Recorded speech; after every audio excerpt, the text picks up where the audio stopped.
संपत रात को अपने खेत की पहरेदारी कर रहा था। काफी ज्यादा थकान आ गई है। पता नहीं महाराज ने ऐसा कैसा नियम बनाया है, खुद के खेत की खुद ही पहरेदारी करनी पड़ रही है। अभी रात भी काफी ज्यादा पड़ी है। चलो कुछ देर आंख लगा लेता हूँ। हाँ, ऐसा बोलकर संपत अपने खेत के पास में ही सो जाता है। आवाज सुनकर संपत की अचानक आंख खुल जाती है। अरे ये आवाज कैसी है? मैंने ये आवाज पहली बार सुनी है। चलो मैं खेत की सीमा पर देख कर आता हूँ, आखिर क्या भला है। ऐसा बोलकर संपत खेत की सीमा की ओर जाने लगता है।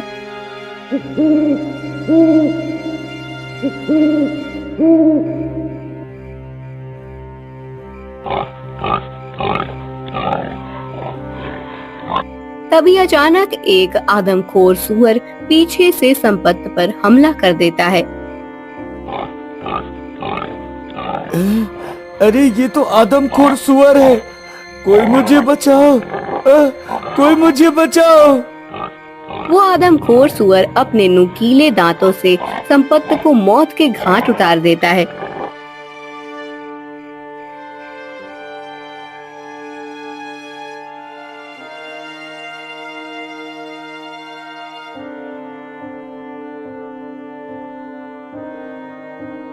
हे भगवान, ये मेरे पति को क्या हो गया?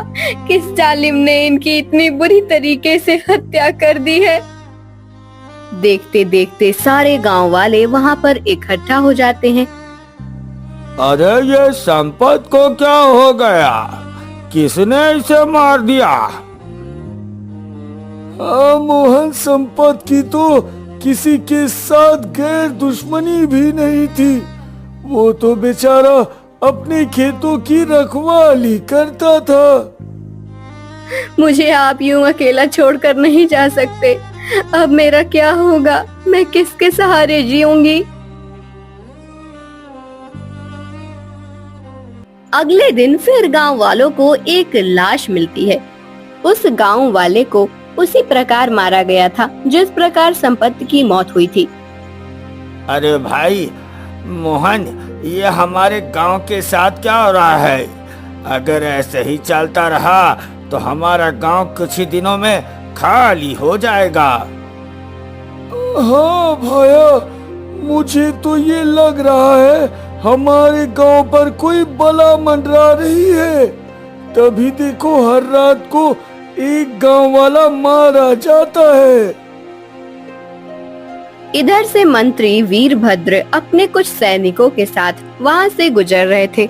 वो गांव वालों की भीड़ देखकर वहां पर आ जाते हैं। क्या हो रहा है यहाँ पर? और ये लाश किसकी है? किसने मारा इसको? हाँ? मोहन गांव में होने वाले सारे कांड मंत्री वीरभद्र को बता देता है। अरे तुम लोगों को शर्म आनी चाहिए। 2 दिन लगातार गांव में लाशें मिल रही है, तुम लोग मुझे आज बता रहे हो?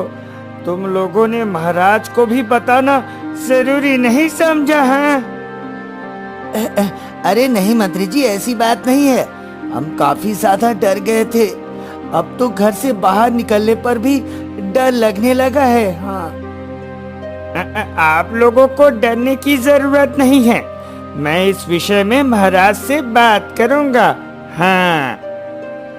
ऐसा बोलकर मंत्री जी अपने सैनिकों के साथ वहां से चले जाते हैं।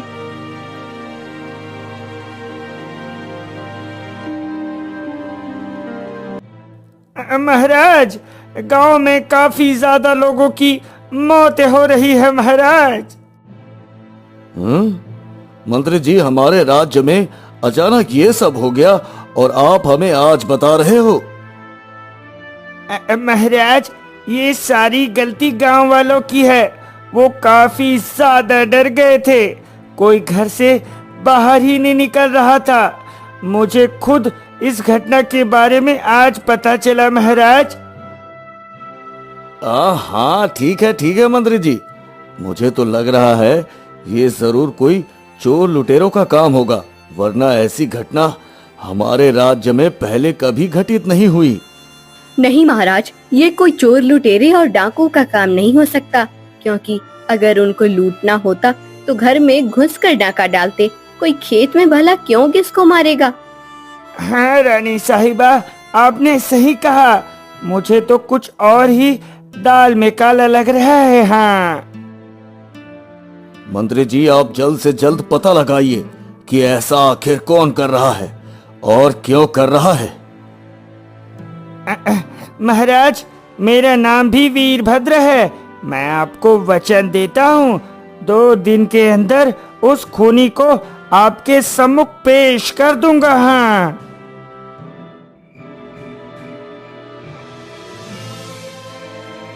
रात होते ही मंत्री जी कुछ सैनिकों को गांव के बीच पहरे पर लगा देते हैं। अरे सुनो, तुम मुझे कहीं पर अकेला छोड़कर मत जाना। पता नहीं वो बला किसको कहां पर मार दे। अच्छा हुआ तुमने मेरे मुंह की बात छीन ली। तुम भी मुझे कहीं पर छोड़कर मत जाना भाई।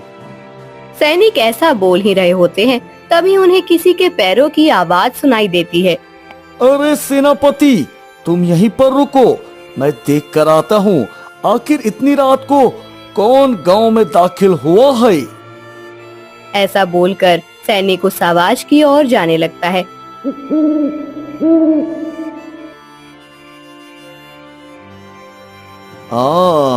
अच्छा, तो अब पता चला, ये तो एक सुअर है। गांव वाले फालतू में ही डर रहे थे। मैं अभी इसको मारकर सारा खेल ही खत्म कर देता हूँ। हाँ।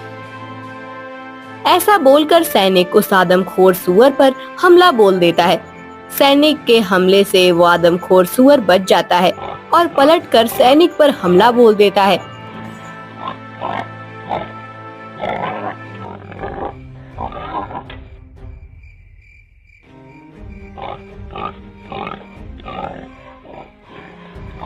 एक सैनिक कैसे भी करके वहां से बच निकलता है।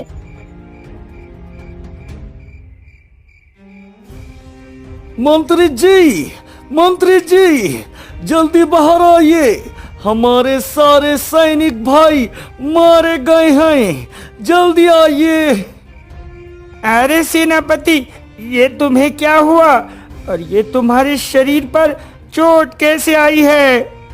सैनिक उस खूनी आदमखोर सुअर के बारे में सारी घटना मंत्री वीरभद्र को बता देता है और वहीं पर ही मर जाता है। हे भगवान, सारा कांड एक आदमखोर सुअर कर रहा है। मेरे सारे सैनिकों को उसने मार गिराया।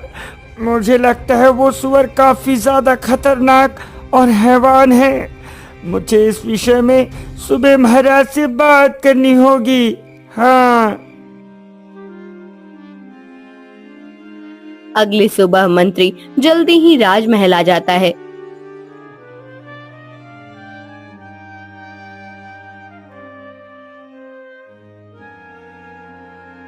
महाराज, ये सारा कांड कोई इंसान नहीं बल्कि एक आदमखोर सुअर कर रहा है और वो कल रात हमारे सारे सैनिकों को भी मार गिराया है। क्या? एक आदमखोर सुअर? मंत्री जी, ये तो काफी लज्जा वाली बात है। एक सुअर इतना ताकतवर कैसे हो सकता है जो हमारे महान सेनापतियों को भी मार गिराया? मैं कुछ नहीं जानता मंत्री जी, आप जल्द से जल्द कैद करें उसे, वरना वो राजमहल तक भी पहुंच सकता है। महाराज, उस सुअर को पकड़ने के लिए मेरे पास एक योजना है। क्या? कैसी योजना मंत्री जी, हमें भी बताइए। हाँ मंत्री जी, आखिर आपने उस आदमखोर सुअर को पकड़ने के लिए कैसी योजना बनाई है? थोड़ा विस्तार से बताइए। जैसी आपकी आज्ञा महाराज। महाराज, सबसे पहले हम एक पिंजरा में जिंदा जानवर रखेंगे और जिस पेड़ के नीचे पिंजरा रखेंगे उसी पेड़ पर छुपकर मैं बैठ जाऊंगा। जैसे ही वो आदमखोर सुअर उस जानवर को मारने के लिए पिंजरे के अंदर जाएगा, मैं तुरंत उस पिंजरे का दरवाजा बंद कर दूंगा महाराज। अति उत्तम मंत्री जी, अति उत्तम। आपकी योजना सुनकर हमें ऐसा लग रहा है इस बार उस आदमखोर सुअर को पकड़ ही लोगे। हाँ,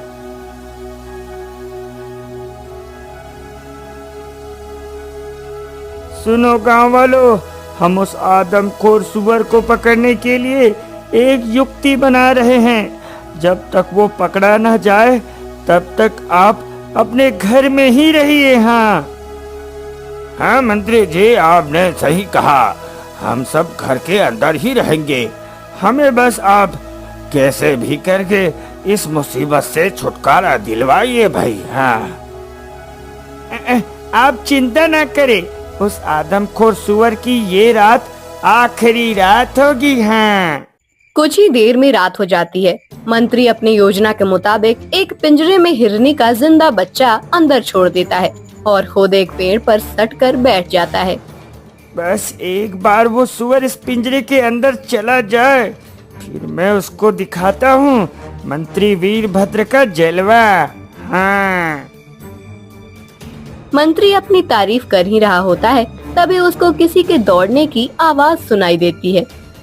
लगता है वो आदमखोर आ गया। अब मुझे सारा काम सावधानी पूर्वक करना होगा। इस बार अगर वो आदमखोर सुअर बच गया तो मैं कहीं कह नहीं रहूंगा। अब जैसे ही वो सुअर पिंजरे के समीप आता है, वो पिंजरे में ना घुसते हुए सीधा उस पेड़ पर हमला कर देता है जिस पर मंत्री जी विराजमान थे। अब मंत्री वीरभद्र भी पेड़ से नीचे उतरकर उस सुअर पर हमला बोल देते हैं। उस हमले में मंत्री जी सुअर के आगे वाले पैर पर तलवार से वार कर देते हैं। सुअर वहां से भागने लगता है। मंत्री वीरभद्र भी उस सुअर का पीछा करने लगता है। अंधेरे का फायदा उठाकर वो सुअर खेतों के अंदर घुस जाता है। ये आदमखोर सुअर फिर से बच गया, लेकिन मैं भी देखता हूँ ये मेरे चंगुल से कितने दिनों तक बचता रहता है।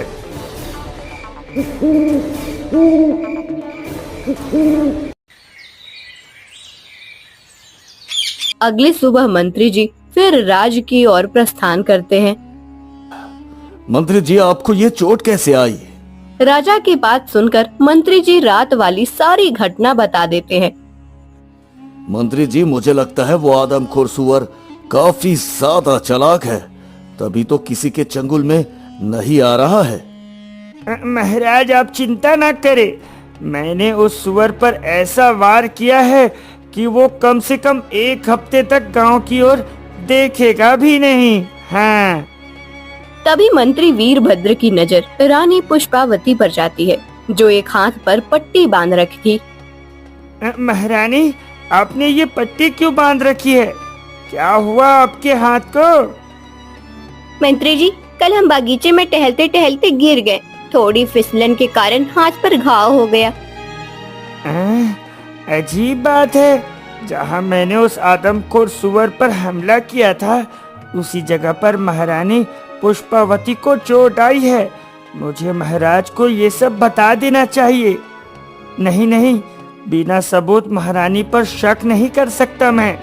मुझे इस बात का पता लगाना ही होगा कि आखिर उस आदमखोर सुअर और महारानी का क्या संबंध है। हाँ, क्या सोच रहे हो मंत्री जी? मुझे लगता है आपसे वो आदमखोर सुअर नहीं पकड़ा जाएगा। महारानी साहिबा, मैं अपनी जान देकर भी उस आदमखोर सुअर को पकड़ कर ही रहूंगा। एक बार तो वो बच गया, लेकिन इस बार उसको मार नहीं होगा। हाँ, ऐसा बोलकर मंत्री वहां से चला जाता है। कुछ दिन बीत जाते हैं, लेकिन गांव में आदमखोर सुअर वाली घटना दोबारा नहीं होती है। एक दिन मंत्री वीरभद्र जंगल के रास्ते से पड़ोसी राज्य की ओर जा रहे थे। तभी उन्हें एक पेड़ के पास साधु बाबा दिख जाते हैं।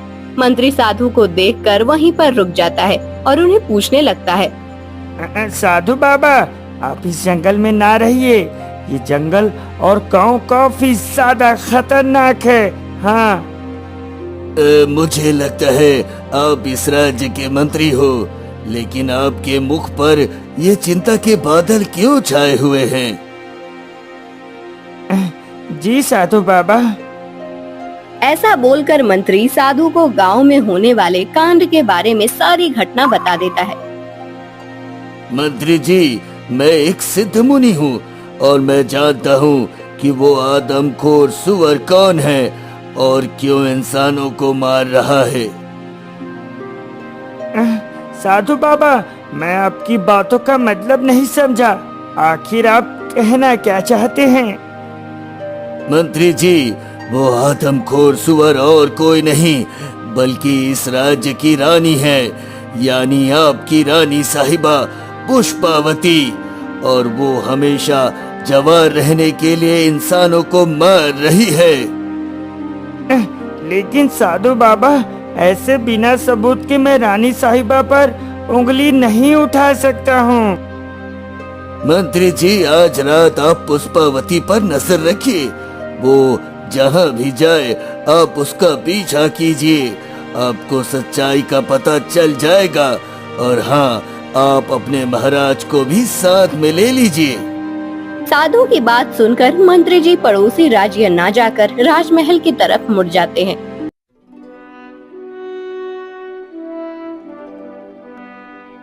महाराज, मैं आपको आज एक ऐसी सच्चाई बताने जा रहा हूँ जिसे सुनकर आप गुस्सा भी हो सकते हैं और आप मुझे दंड भी दे सकते हैं।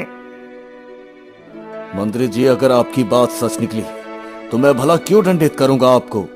आप सच्चाई बताने का कष्ट करें। महाराज, वो आदमखोर सुअर और कोई नहीं बल्कि आपकी पत्नी रानी पुष्पावती है, और वो ये सब जवान और सुंदर दिखने के लिए कर रही है, क्योंकि जहाँ मैंने सुअर पर तलवार से हमला किया वहाँ पर ही रानी साहिबा को चोट लगी है। मंत्री जी, ये आप क्या कह रहे हैं? अगर आप उस आदमखोर सुअर को नहीं पकड़ सकते तो रहने दो, लेकिन पुष्पावती पर इल्जाम लगाने की आपकी हिम्मत कैसे हुई? आपको पता है रानी पुष्पावती हमें बिना बताए कुछ भी काम नहीं कर सकती। महाराज, मैं जानता था आपको मेरी सच्चाई जरूर चुभेगी, लेकिन मेरे पास सबूत है। आज रात आप मेरे साथ रहिए, मैं आपको पूरी सच्चाई आंखों से दिखा दूंगा। हाँ ठीक है मंत्री जी, हम आपको एक मौका जरूर देंगे। अब जैसे ही रात होती है, रानी पुष्पावती महल से बाहर आती हैं और वो गांव की तरफ जाने लगती हैं। अब राजा और मंत्री भी रानी का पीछा करने लगते हैं। अब रानी चलते चलते गांव के समीप जंगल में आ जाती है, जहां पर एक तांत्रिक धूनी जमा कर बैठा था। बस महारानी, आपको चारों गांव वालों को मौत के घाट उतारना है, फिर आप हमेशा के लिए जवान और अमर हो जाओगी। हाँ। नहीं तांत्रिक, मुझे अब ये मौत का खेल कुछ दिन तक रुकना होगा, क्योंकि मंत्री वीरभद्र मेरे पीछे हाथ धोकर पड़ा है। अगर महाराज और गांव वालों को पता चल गया कि वो आदमखोर सुअर और कोई नहीं बल्कि मैं हूँ, तो वो मुझे जिंदा ही जला डालेगा। नहीं महारानी, अगर आपने ये प्रतिष्ठान पूरा नहीं किया तो आप हमेशा के लिए सुअर ही बनी रह जाओगी। नहीं नहीं, मुझे हमेशा के लिए सुअर नहीं बनना है। मैं जवान और अमर होने के लिए कुछ भी कर सकती हूँ। ऐसा बोलकर रानी अपना रूप बदलकर आदमखोर सुअर बन जाती है। देखा महाराज, ये है हमारी रानी साहिबा का करतूत। मंत्री जी, मैंने कभी नहीं सोचा था कि मेरी पुष्पावती ऐसी निकलेगी। अब सुअर बनी रानी जैसे ही गांव की तरफ जाने लगती है, तभी राजा और मंत्री उसके सामने आ जाते हैं। तांत्रिक राजा और मंत्री को देखकर वहां से गायब हो जाता है। राजा जल्दी अपनी तलवार निकालकर उस दुष्ट रानी पर हमला बोल देते हैं। कुछ ही पल में राजा उस रानी बने आदमखोर सुअर को मौत के घाट उतार देते हैं। पुष्पावती, ऐसी क्या कमी रह गई थी मुझ में जो आपको ये खेल खेलना पड़ा? महाराज, मुझे माफ कर दीजिए, मैं हमेशा जवान होने के लोभ में आ गई थी। मुझे नहीं पता था मेरी मौत का कारण आप ही बनेंगे। पुष्पवती, आपने मेरे बारे में एक भी बार नहीं सोचा। अगर गांव वालों को पता चलेगा कि इस राज्य की महारानी एक आदमखोर सूअर बनकर हमेशा जवान रहने के लिए गांव के लोगों की बलि दे रही थी, तो मेरी क्या इज्जत रह जाएगी। राज, अब मेरे जाने का समय आ गया है। मुझे पता था जो मैं काम कर रही हूँ उसका परिणाम मौत ही है। ऐसा बोलकर रानी की आत्मा उस मरे हुए सूअर में समा जाती है। मंत्री जी, अब हम गांव वालों को क्या बोलेंगे कि रानी पुष्पावती कहाँ गई? महाराज, वो आप मुझ पर छोड़ दीजिए। चलो अब हम महल की ओर प्रस्थान करते हैं। अब राजा और मंत्री दोनों राजमहल आ जाते हैं।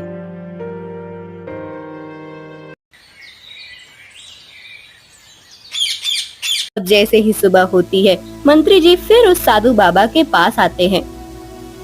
साधु बाबा, आपने जो बताया वो सच निकला, लेकिन एक विडंबना है।